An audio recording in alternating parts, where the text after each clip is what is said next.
betul nggak Bapak Ibu?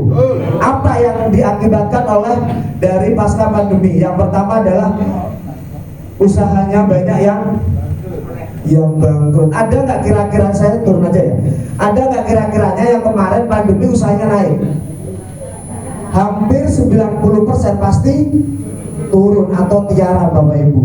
Nah, usaha bangkrut, kalau usaha bangkrut tumbuhlah namanya pengangguran di mana-mana. Bukan cuma di Bali, di Jakarta Bapak Ibu, pengangguran pun banyak.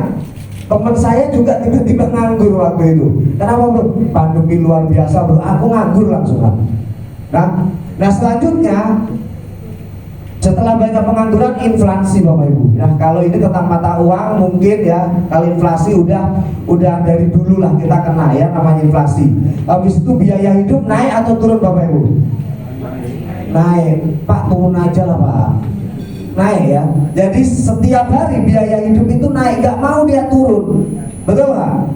Nah biaya hidup ini naik terus, dia gak mau turun. Angka kemiskinan naik juga Bapak Ibu ya. Pasca pandemi ini artinya setelah pasca pandemi kita harus segera bekerja lagi, betul nggak? Harus cari bisnis lagi, apa nih yang bagus yang kita kerjakan.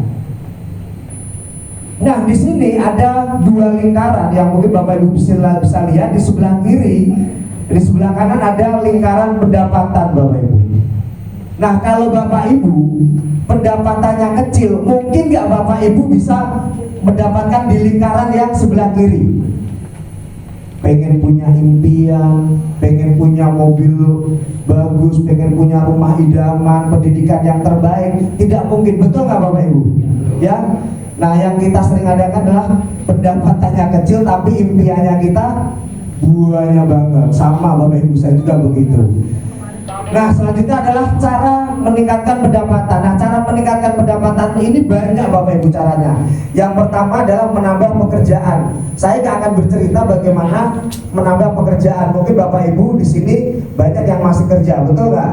Nah yang selanjutnya adalah membuka usaha sendiri, mungkin udah dilakukan. Nah yang selanjutnya ada investasi. Mungkin Bapak Ibu kalau investasi ini kalau yang uangnya udah berlebih ya, kalau berlebih bolehlah saya investasi lah.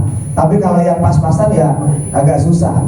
Nah, saya di sini akan memperkenalkan salah satu bisnis ya, yang kriterianya Bapak Ibu, modalnya mau kecil atau besar? Besar aja lah Bapak Ibu. Kecil, maunya kecil loh ya. Dan waktunya fleksibel. Yang hobinya dia cuma di rumah sambil bombong anak ya kan, bisa sambil anak dapat duit, mau nggak? Ya. Artinya tidak mengganggu aktivitas Bapak Ibu. Dan hasilnya mau besar atau kecil? Kecil aja lah, tadi kan modalnya kecil gak mau ya. Kalau hasil maunya besar semuanya, sepakat ya. Resikonya mau kecil atau besar? Kecil banget, oke. Keuntungannya harian langsung masuk rekening Bapak Ibu.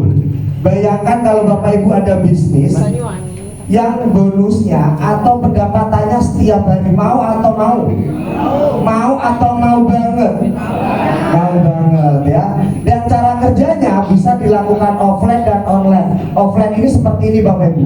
Kita berkumpul ini namanya offline. Kita berjumpa dengan mitra-mitra kita, berjumpa dengan orang baru, itu namanya offline.